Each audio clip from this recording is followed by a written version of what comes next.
Bien, alors bonsoir, et nous nous retrouvons pour la paracha de Chukat, la paracha de Chukat d'après les enseignements du Rabbin Perel, et je rappelle qu'un des épisodes marquants de la paracha, c'est l'histoire du rocher que Moshe va frapper pour sortir de l'eau, et il va être puni, et à cause de ça, d'après le texte, ne rentrera pas en Eretz Israël. Alors, relisons les versets.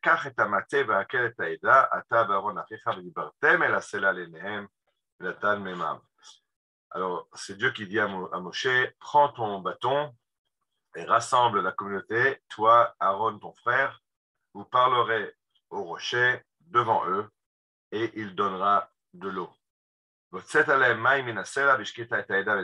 Et tu prendras cette eau du rocher et tu donneras à boire à la communauté d'Israël et à leurs troupeaux.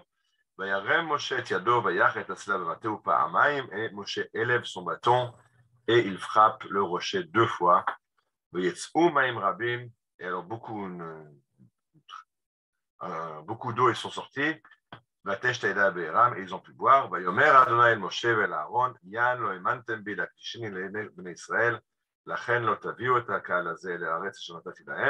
Et Dieu se fâche contre Moshe et Aaron et leur dit, parce que vous avez frappé, parce que vous n'avez pas fait ce que je vous avais dit, ce qui aurait sanctifié mon nom devant le peuple, c'est pour ça que vous ne conduirez pas le peuple d'Israël vers la terre que je leur ai donnée. Alors là-dessus, le Rav Noam Perel amène, comme toujours, un midrash. Amarlo Rabban Gamliel. Rabban Gamliel a dit à Rabbi Yoshua, Abod al raglecha v'yaïdu becha, lève-toi et nous allons témoigner contre toi. Et ce qui s'est passé, c'est qu'il y a eu une controverse au Beth Midrash, à la maison d'études, entre Rabban Gamliel, qui était donc le Nassi, le chef du peuple à l'époque. On est donc après la destruction du Beth Amikdash, on n'a plus de temple, et le Nassi, c'est en fait un descendant de David qui n'a plus de réel pouvoir politique, mais qui est le représentant politique du peuple d'Israël face aux Romains. Et il fait lever Rabbi Yoshua en pleine séance. Haya Rabban Gamliel Yoshev Doresh, Rabbi Yoshua Omed Raglav. Et à l'époque, le Rosh Hashiva, le Nassi est assis en train de diriger l'étude, et Rabbi Yoshua, il est puni, et il est debout, comme un élève au coin, humilié devant Rabban Gamliel. Achirenenu kol ha'am v'amru le chutzpit am-torgeman amod ve'amad. Mais ça n'a pas plu aux chachamim qui étaient au Beth Midrash, et ils ont dit à chutzpit, le metorgeman. Chutzpit, c'était celui qui faisait passer le message au peuple. Metorgeman, aujourd'hui, c'est un traducteur, mais en fait, c'est pas seulement de traduire, mais de parler à voix haute, à voix forte, et de faire comprendre ce que dit le Nassi. Des fois, il est déjà âgé, il parle moins fort. Le metorgeman, c'est celui le répétiteur qui fait passer le message aux élèves. Et on lui a demandé, arrête un instant, arrête-toi de traduire, arrête-toi de transmettre la parole de Rabban Gamliel, ve Ahmad, et il s'est arrêté. Amrou, Atkama yamshir le tsaro, Rosh Hashanah, Eshtakat Tsiaro, Bifrorot de Maaseh Rabbi Tzadok Tsiaro, Gamkan Tsiaro. Combien de temps encore Rabban Gamliel va faire souffrir Rabbi Yoshua? Ce n'est pas la première fois qu'il le reprend et qu'il le met à l'index, qu'il le fait lever et qu'il l'humilie en public. Il y en a marre, ça suffit. Bo venavirenu, Minesioto, venons et changeons le Nassi. On va destituer Rabban Gamliel. Il y a donc eu un putsch au Beth Midrash et on destitue Rabban Gamliel à cause de la façon dont il s'est conduit avec Rabbi Yoshua. Je ne rentre pas maintenant dans cette problématique, pourquoi Rabban Gamliel s'est conduit de cette façon-là avec Rabbi Yoshua. Je rappelle juste en trois mots qu'on est après la destruction du Beth Amikdash et Rabban Gamliel essaye d'instituer le Sanhédrin comme fonction suprême du peuple juif, puisqu'on n'a plus de roi, on n'a plus de royaume, on n'a plus de gouvernement politique. Et donc, il est très sensible au kavod, au respect dû au Nassi. Et quand Rabbi Yoshua s'oppose à lui, alors il veut bien faire comprendre à tout le monde la place, remettre Rabbi Yoshua à sa place, mais les Chachamim ont dit non. Là, il y en a marre, ça suffit. Ce n'est pas une façon de se conduire. On ne peut pas se conduire comme ça dans la rigueur de la justice, et il décide de démettre Rabban Gamliel de ses fonctions. Et dit le Rav Lamperel, c'est ce qu'on apprend dans cette paracha ici. Quand Moshe a pris le bâton, Dieu a dit à Moshe et à Aaron, prenez votre bâton et allez parler au rocher. Et Moshe se trompe et il va frapper le rocher. Mais attention, cette erreur, il y a une logique derrière. C'est que au début du désert, la première année du désert, il y avait déjà eu un moment où il n'y avait pas d'eau, dans un endroit et le peuple avait demandé de l'eau.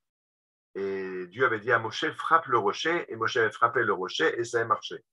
Maintenant, on est à la dernière année du désert, on va bientôt sortir vers Eretz Israël.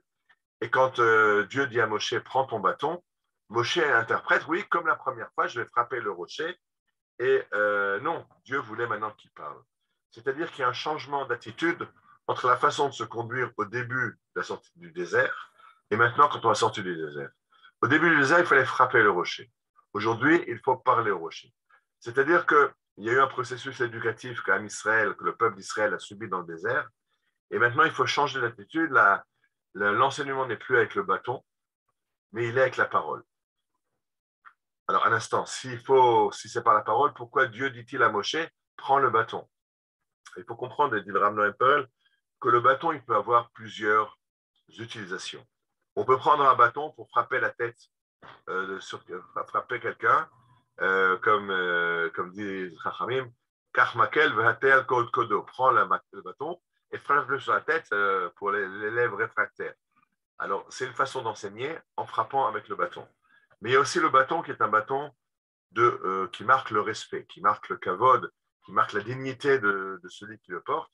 Un roi avait un sceptre, donc un bâton. Les consuls européens dans l'Empire turc-ottoman avaient un kavas, avaient quelqu'un qui les précédait avec un bâton à la main, et ce bâton était le signe de leur dignité, de leur fonction de consul. Donc le bâton, ça peut être honorifique. On se rappelle aussi les officiers anglais qui ont le stick, qui ont ce bâton qu'ont les officiers anglais. Le bâton, ça peut être honorifique. Le bâton, ça peut être pour frapper. Alors, ce que dit Rav Perel, c'est qu'on est passé de la première année du désert à la dernière année du désert, du bâton qui frappe au bâton honorifique. Moshe n'a pas fait attention à ça. Il a cru que le bâton devait continuer à frapper, et c'est pour ça qu'il est disqualifié pour rentrer en Eretz Israël. On voit ça aussi aujourd'hui. L'éducation de nos grands-parents, c'était quand un élève ne faisait pas ce qu'il fallait ou quand un enfant se rebellait, alors il y avait les coups de fouet, il y avait le martinet, il y avait les coups de règle sur les doigts. Chacun avait sa façon de reprendre un élève. Aujourd'hui, un prof qui frappe un élève, c'est directement la police et la prison.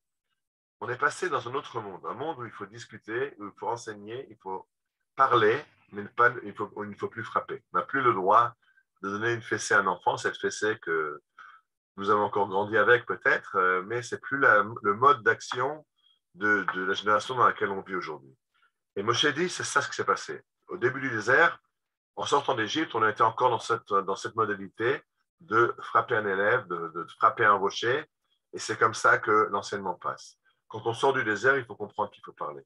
Si Moshe n'est pas capable de passer du bâton qui frappe au bâton de dignité, mais on parle, alors Moshe ne peut pas rentrer en Eretz Israël. Et je terminerai par cette Gemara qui ramène un verset dans les prophéties qui parle de deux bâtons, Makel Chovlim et Makel Noam. Il y a un bâton qui frappe et un bâton honorifique, un bâton doux. Et dit le Talmud, les Chachamim d'Eretz Israël, les Chachamim de Chutz Laaretz, les Chachamim de la Galoute, ce sont Makel Chavlim, ce sont le bâton qui frappe. Makel Noam, le bâton doux, c'est les Chachamim d'Eretz Israël. Effectivement, il y a un passage quand on passe en Eretz Israël, un enseignement en douceur. Et si Moshe n'est pas capable, il ne peut pas faire entrer le peuple d'Israël. Si Rabban Gamliel n'est pas capable de gérer comme ça, il ne peut pas être le Nassi d'Israël. Alors, c'est un des enseignements de la paracha, de diagnostiquer la génération dans laquelle on vit. Et la génération aujourd'hui, c'est une génération dans laquelle la Torah doit passer en douceur. Et si dans des temps pas très loin en arrière, les rabbins étaient tout feu et tout flamme, attention, si tu ne fais pas la Torah, si tu veux le mitzvot, tu iras en enfer, tu retires en enfer.